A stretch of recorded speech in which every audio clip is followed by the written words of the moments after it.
Los que esperan en el Señor renovarán sus fuerzas.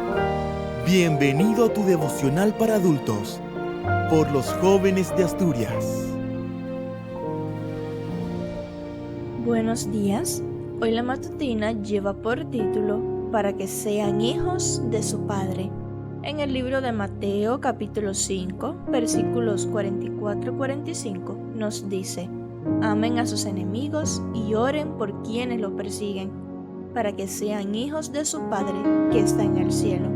Peter Miller llevaba a cabo su labor pastoral en Ephrata, una ciudad del estado de Pensilvania, Estados Unidos, en la época en la que George Washington era el presidente del país.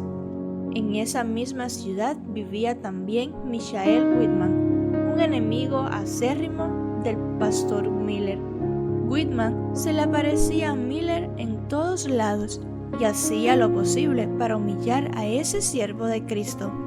Aquella era una época tumultuosa y Whitman fue acusado de traición y posteriormente condenado a la pena de muerte. ¿No era esa una buena noticia para el pastor Miller? No, no lo era. Miller acudió ante el presidente George Washington, que era uno de sus mejores amigos, y le pidió que liberara a Whitman. Con mucho cariño, el presidente le explicó que no podía indultar a su amigo. Entonces, Miller replicó: ¿amigo? No es mi amigo, es mi peor enemigo.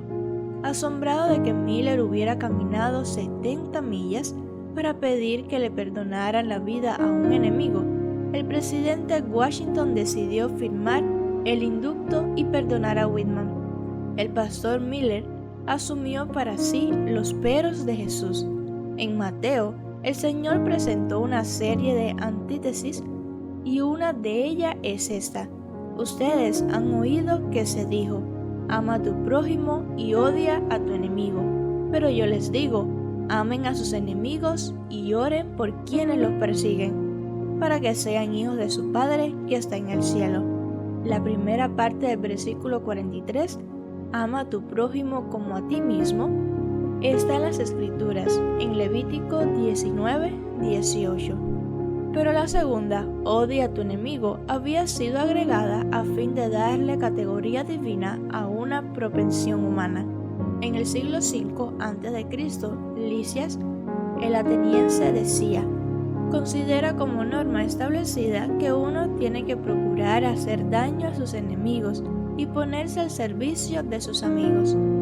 A esa tendencia tan natural en nosotros de odiar a nuestros enemigos, Jesús le pone un pero y nos hace una propuesta que desafía nuestra lógica. Tenemos que amar al que procura nuestro daño, al que nos rechaza, al que nos humilla, al que considera que somos sus enemigos y al que nosotros consideramos enemigos. Amarlo significa respetarlo, aceptarlo, valorarlo, hacerle bien. Así se demuestra que somos hijos de nuestro Padre Celestial. La palabra enemigo no debe estar en nuestro vocabulario.